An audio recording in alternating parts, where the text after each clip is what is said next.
এগুলো খেতে খুবই ভালো লাগে, কিন্তু তৈরি করাটা না ভীষণ হ্যাপা, সেই সঙ্গে সময় সাপেক্ষ ব্যাপার। হ্যালো গাইস, সবাই কেমন আছো? আশা করি সবাই ভালো আছো, আমিও ভালো আছি।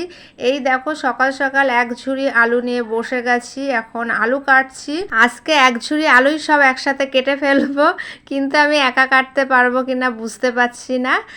তবু চেষ্টা করছি কতটা কাটা যায়, যদি না পারি বাকিটা মা কেটে দেবে।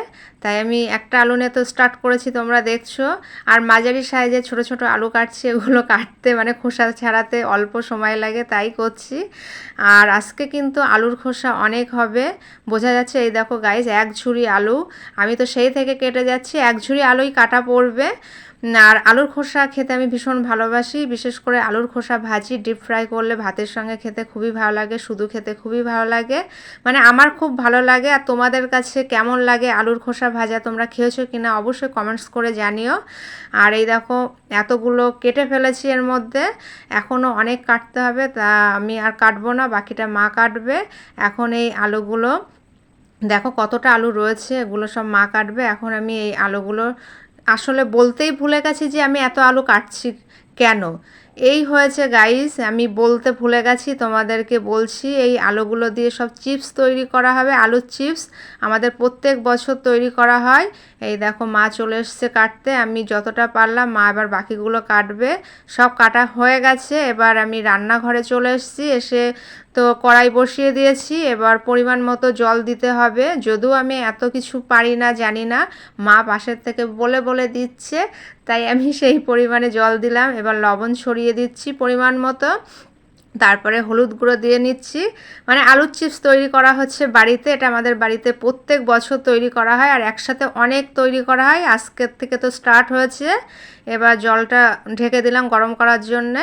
আর ওইদিকে মা দেখো আলু পরিষ্কার করছে, একদম চকচকে করে ধুয়ে ফেললো। তা আমাদের বাড়িতে গাইস প্রত্যেকবার আলু চিপস তৈরি করা হয় প্রায় এক বস্তা মতো, মানে সারা বছর ধরে খাওয়ার জন্য।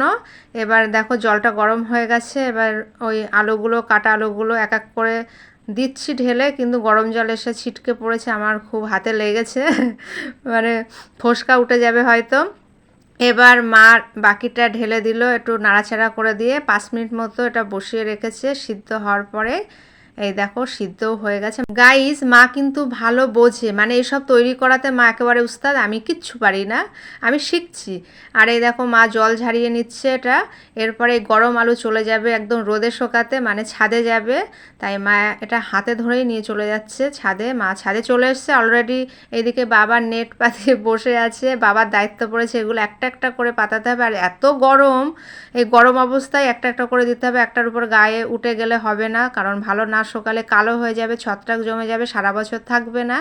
তাই দেখো ওরা সবাই মিলে এখন একটা একটা করে পাতিয়ে দিচ্ছে, আর রাঙিতে রেখে দিয়েছে, সেইগুলো এখন আমি একটা একটা করে পাতিয়ে দিচ্ছি। আর যেগুলো এক্সট্রা হয়ে গেছে ওই নেটে পাস করে দিলাম। এবার একটা একটা করে সব বসানো হয়ে গেছে, আমারও হয়ে গেছে, ওদেরও হয়ে গেছে। এবার টানা রোদের মধ্যে টেনে নিয়ে যাচ্ছে, এগুলো একদম কটকটে ঝনঝনেভাবে শোকাতে হবে, না হলে সারা বছর থাকবে না। আর এইভাবে আলুর চিপস তৈরি করতে হয় বাড়িতে।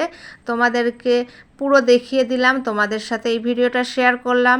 ভালো লাগলে অবশ্যই লাইক কমেন্ট করে পাশে থেকো। আবার দেখা হবে তোমাদের সাথে নেক্সট ভিডিওতে।